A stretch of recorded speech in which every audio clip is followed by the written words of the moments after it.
Hello fellow YouTubers, LEGO WC Stop Motioner here. It's time for a review of Transformers Studio Series number 65 Voyager class Blitzwing.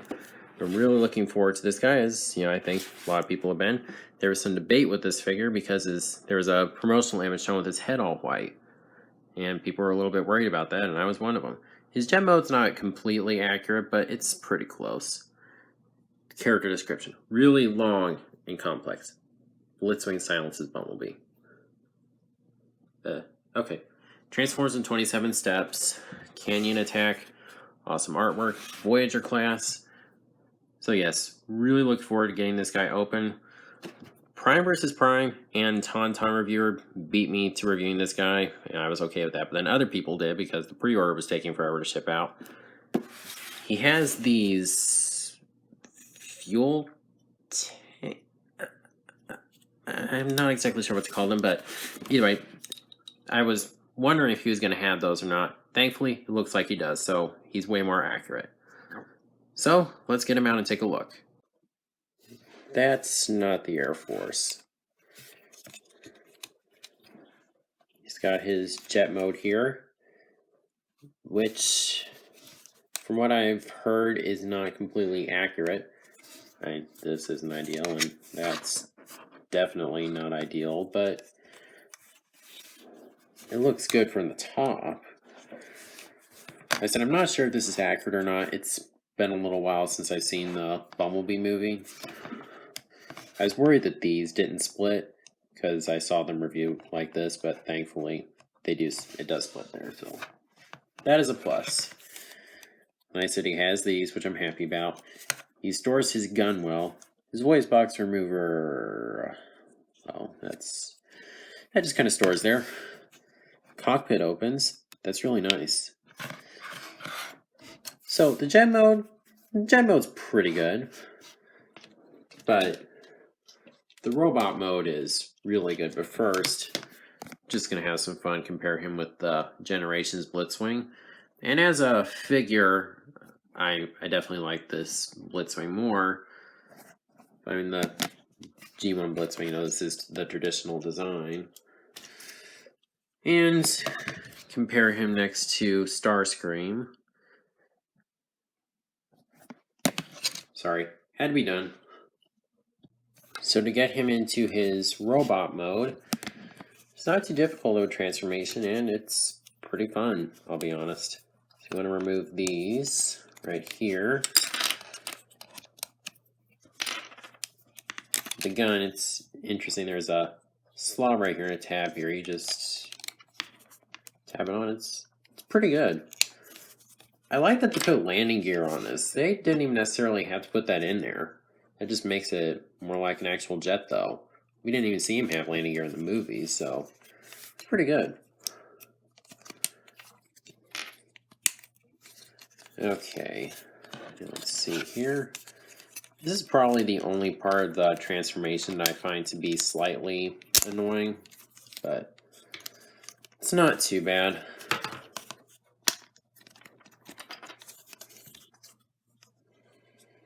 Okay, let's see here. Turn around. I'm gonna fold this down so you can just connect that to the landing gear. So then you're gonna fold this up like this. Pull this up it down. Pull up his head, which thankfully does have the correct paint job. Now, I'm gonna pull these down. This is actually not connected, but they did a pretty good job locking it into place. And you want to kind of split it down here, fold this down, and there's some tabs here, slots here. You just tab it in. You turn this around.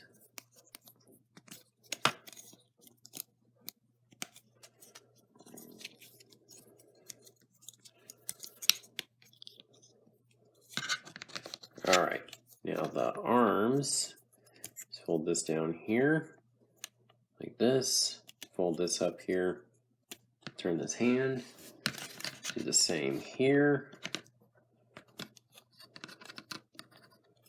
Alright, now for the head, nice thing about this does not lock in place, which is kind of annoying, and this can come unhooked a little easily, but thankfully you can pull his head out and put it up, rest it over that to hold it in place.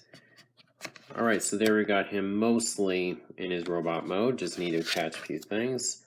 Fold these up. You can fold them back a little bit, which looks awesome. Attach these here.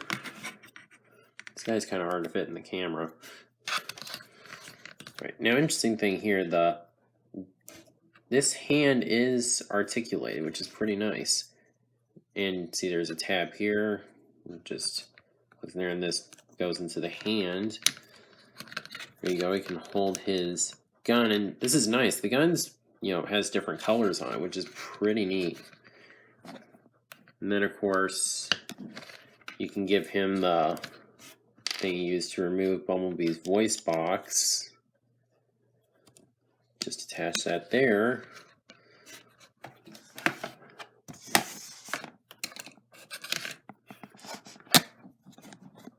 Trying to get a better angle here.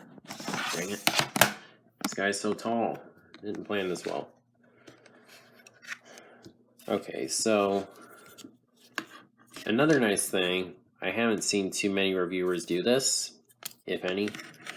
You can fold this up. You can store the extra hand on the back here, but what is really nice, you just open up the cockpit and stick it down in there. And there you go. It holds it in well and everything. Now you don't have an extra hand.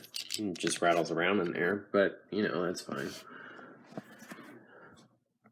So yeah, this, like I said, I figured this guy would beat Jet Shatter, and I was correct on that. Hasbro really did a good job with this figure. Let's put him next to Dropkick. He's not wanting to stand right now. There we go. And then, of course, it would be very wrong if I did not compare him next to Jeep Bumblebee. I think this scale is pretty good. Now I'm going to compare him to Generations Blitzwing.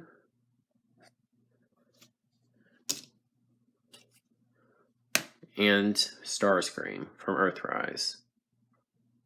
Definitely a lot of similarities, but still different enough. I really like it, and they'll probably be using this mold for many more Seekers when they introduce them in future movies.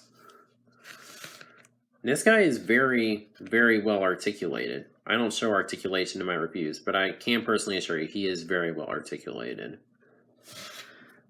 So that's my review of Studio Series Blitzwing. And he's going up there on my desk display. Great figure.